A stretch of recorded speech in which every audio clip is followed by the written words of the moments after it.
All right, man, I'm about to find me some tight beats. Let's do it. Internet searching for tight beats. I am. But let me ask you a question. Okay. What are you going to do with them? You can't exclusively own them. Wait, what? Which means when you drop a song, more likely you're going to get sued. Now let me give you an alternative. That's a spicy take right there, I will say so myself. Are you even truly a real up-and-coming artist if you have not gotten a DM from CEO.Todd or Connor the Boss saying how much them and KE on the track like your music moving forward and they want to work with you? From my research, I believe not. But is it the real deal? Oh, wild button. Wild button. So without further ado, hit that smash button and like it. Subscribe, it's awesome. Welcome everybody to Is It The Real Deal? I'm Garrett from trakksounds, your host for today. This is the irrelevant game show where we give out fake points if you answer in the comments if you believe this is the real deal or not. It's pretty similar to when you say I love you and you're drunk, so you know, go ahead and comment with caution, but we do like the comments and we do appreciate them. So moving forward, we have 5 pieces of criteria today. The first is, do they identify a target gullible audience? The second, do they have similar scripts that deceive? The third, do they use a trusted source of payment like PayPal? Fourth, do they have a bad reputation? Fifth, can you prove it works? And then the 6th round, the bonus round, we're gonna switch it up slightly today to stay with the times. Do they know Bow Wow? You make 500,000. Talk to me. So today's contestant is KE on the track. He is a platinum producer with quite a few hits. So you're probably asking, why would somebody like that end up on this show? I'm not really sure myself, but my antennas were starting to go off. My little foil hat was on. I was in my mode and you know, something was brought to my attention that I think I needed to dive a little bit deeper into this. I did reach out to KE to see if he wanted to be on the show and maybe refute some of these points. But at time of recording, I have not heard back. So you, the audience at home, can still decide if you think this is the real deal or not. So looking at the first piece of criteria, do they identify a target gullible audience? I say this every time, artists and producers are some of the most gullible out there just because we are chasing our dream. So we're gonna dive a little further into that ad at the beginning that he is running before when someone types in tight beats on YouTube, that's the ad that pops up. So obviously, rappers and producers are some of the main people that are going to be seeing these type of ads. And he's sitting there bashing, doing leases, bashing, doing beatstars. Essentially what he's doing with these deals he's offering is leasing beats. So let's watch it. Internet searching for tight beats. But let me ask you a question. What are you going to do with them? You can't exclusively own them, which means when you drop a song, more likely you're going to get sued. Now let me give you an alternative option. I'm giving away 30 of my best beats, 30 platinum beats that you can get right now for the next 24 hours. I produce for some of the biggest artists in the game. I'm talking Future, Jay-Z, Rick Ross, Chris Brown. Sounds very much like he's selling you these beats exclusively, but in essence, they are still a lease beat, which nothing is wrong. The biggest song of the past 10 years, Old Town Road, started as a lease, and there's been a lot of very big songs that have started that way. I'm just a little upset with the marketing here because he's basically doing a self-own because he is bashing leasing beats at the same time he is leasing beats. Bashing leasing. I don't know. Anyways, it's past my pay grade. So I decided to go look at some of the reviews on some of his products and do a little more sleuthing into this because something was getting a little fishy with it, but there had to be some satisfied customers from this though. So let's see what we got. Louis Angels, Mia Halsey, Jasmine Parker. Let's remember these photos though. Billy Smith. Okay, cool. Very generic names, by the way. I got a little further into his pack and a totally different pack. This one with beats. These photos look extremely familiar. Let's take a look at this one. Mia Halsey, same picture right here. I made my first 2,000 selling beats thanks to the plug list. Okay, cool. This one she's blocked out. KE, I just want to say thank you for the 5 beats. Also, everything you do for artists right now. These are some hot tracks I've heard in the past 5 years. Mia, you just love KE, huh? My boy Louis Angels, thank you for creating the playlist. I'm already starting the plug list. I'm already starting to get placements. Okay, over here. I'm getting great feedback for all the tracks. The 5 beats for free. I used to go to beatstars for my track. So are you a producer, Luis, or are you an artist? And man, you must literally love KE too. Okay, Rory Ross makes another one. Just made 10,000 from 1 beat sitting on the laptop. I've been a fan of yours for 5 years. I purchase every product. Awesome, we definitely believe you, Roy. So it makes sense why they're all the same there. Everybody is diehard KE fans. Okay, cool, we've established that. One of the other things that KE is kind of known for is sending out a bunch of DMs from his managers, or so-called managers we're gonna dive into shortly. We got my boy CEO.Todd, T-O-D Matthews, management. Let's check out this picture. Okay, with his kid at the LA game, nice. Boom. John Paul, CEO, manager, super producer. John Paul, in the same picture with his kid. Okay. Crazy there, right? The same dude, two different names. And there's a few more that were exactly like that. Very interesting. Y'all let me know in the comments below for criteria 1. Does he identify a target Gullible audience? Second piece of criteria, do they use similar scripts when talking to more people? This can become very obvious if you start to get a feel that the emails or whatever the correspondence that you're getting is not personal. I did some quick searching and I saw tons of people getting messages that looked very, very similar in DMs, Facebook, email, people saying they were calling. Hell, he's probably popping up your house like a Jehovah's Witness or something with this kind of message because apparently it was going through all mediums. So I'll just run through a couple of them that were my favorite that looked the exact same. You're very talented. I can definitely help you take your career to the next level. What price range do you want to stay in? Blah, blah, blah. You're very talented. I can definitely help you take your career to the next level. Like, what price range do you want to stay in? You're very talented. I can definitely help you take your career to the next level. What price range do you want to stay in? This is all the exact same with tons of them. I'm not even going to bore you with most of them too. But a couple of my other favorites was this one, which, Merry Christmas. On Christmas, KE. On Christmas. This is another, every single day or month he has a new deal going on. The reason why I did this is because the lockdown that COVID had us on. KE, COVID?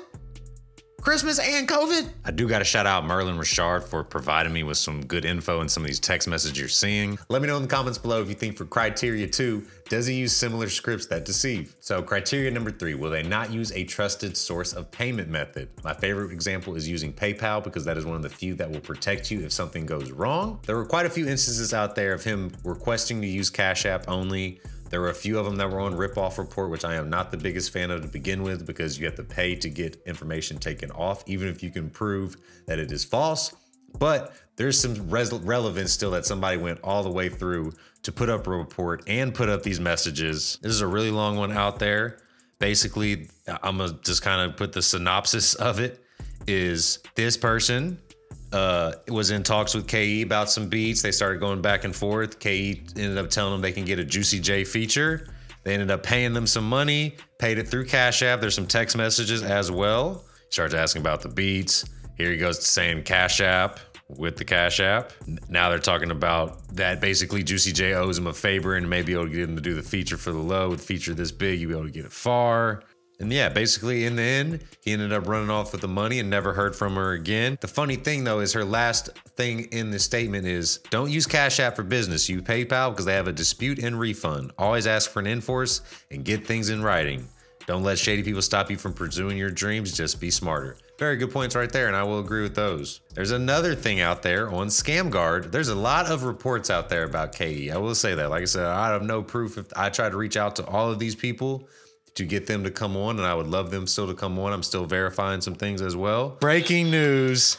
Breaking news. I did hear back from Denny Mild. We are going to do a live chat very shortly and put it on after the next video. It'll probably be up in about a week after this video is up. So if you're not already subscribed and on the notification bell, I will be coming after you because I deserve the like for all this research I'm doing. And I will haunt you in your sleep with this button if you do not hit that notification bell.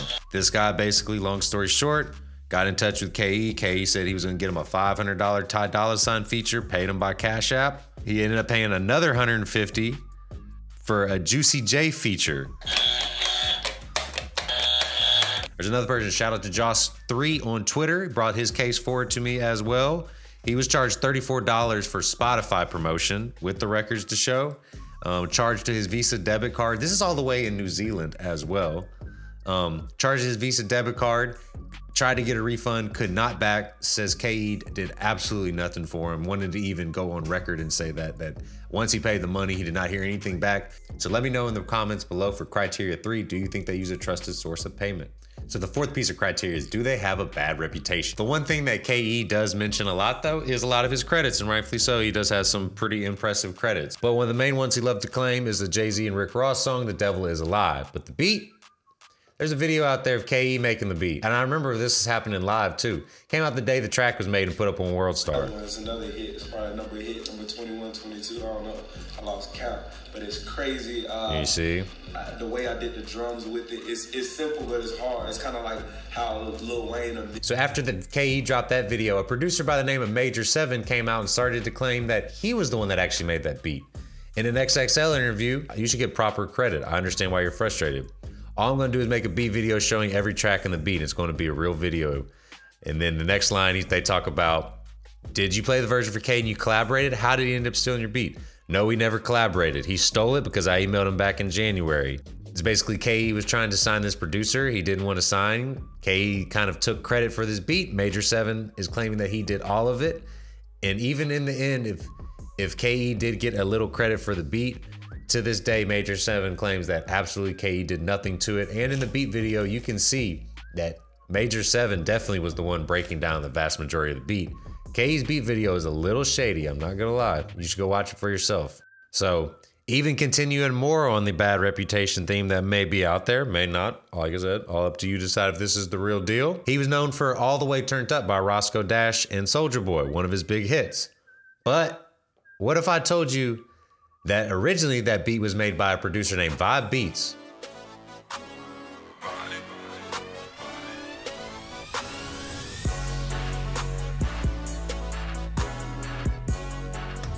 So, I'm not gonna play the other version because I don't want to get a copyright strike, but anybody that was on the internet for a long time knows who Vibe Beats is and knows this drama that was out there.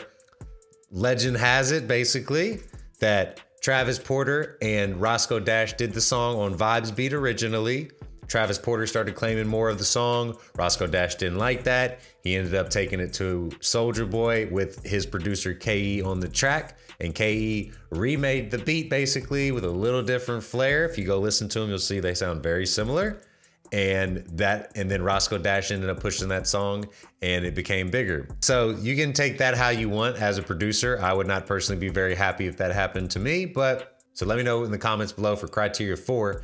Do you think he has a bad reputation? Moving on to criteria 5. We are getting through it. This is the can you prove it works round, which is always a little tough. I'll start off with the beat selling part. I am not against anything about the beats, selling it, how he's selling it, the packages, anything like that. I am more upset a little bit with the marketing of it. Bashing type beats, bashing BeatStars, bashing, lease beats and things like that when you're basically self-owning yourself, saying that they're terrible quality, all the things like that. Some of the biggest records that have came out recently have started on BeatStars or YouTube like that, so it is absolutely asinine that you're making that statement. I'm not gonna lie. But if we talk about the Complex and Spotify playlists and all the promotion and things like that, I would love to see some proof on those. I would love to see some proof on those. So I ended up getting his 30 beat packet for $29. That came with 30 beats, and it comes with the plug list, which is a bunch of emails for industry players. And I wanted to check the validity of it. So we'll run through the beats very quickly. His big claim is that these are 30 exclusive beats and absolutely no one else is getting them. And these are exclusive and they're not the type beats trash that you're getting out there or that tons of people are gonna use. So I went through all 30 beats, Shazammed all of them. 80% of them absolutely have came and been recorded by somebody else. They pop up on Shazam. Nothing wrong with releasing beats again, but to say that they're exclusive is not true. The plug list, went through that. Most of the emails did not work because I was sending an email asking them what they thought about their email being professionally blasted. But I will say, there are a few emails on there that were actually legit. I was a little surprised I knew for a fact that they're legit. There's a very common tactic that you can use to get label emails. First person's name, period, last person's name at specific label if you find out that they work there. That's kind of my guess of maybe what's going on here. I obviously don't know. This is my opinion. So hopefully by now you've been filling out your comments below and you have 5 yes or no's for each part of the criteria. But just wait, there's more. We're gonna move into the bonus round now. And the 6th round is Do They Know? Bow wow. Let's go, let's go. Do they know? Bow wow. Yo, it's a field trip behind me. They don't know it's me. Oh shit. Get out of that bag. We had to pivot a little bit this week for the bonus round, but we do have Mr. Wow himself, aka Bow Wiggity, aka Shad Moss. So drum roll, please. Is Bow Wow involved? Is Bow Wow involved? Is Bow Wow involved? Boom! Yes, we have a winner confirmed 2 times. They do know each other. There's 2 placements on KE's website that are listed with Bow Wow, so congratulations to both the contestants today. KE on the track and Bow Wow, y'all have officially completed the bonus round. So let me know in the comments below what you ended up getting, and if there's anybody else I should do next going forward, if you think this is the real deal or not. See y'all next time. Peace. Smash it! Smash the like button, please. Like this channel. Garrett is awesome, and he loves Big Ed, and Big Ed loves Garrett, okay? So without further ado, hit that smash button, and like it. Subscribe, it's awesome.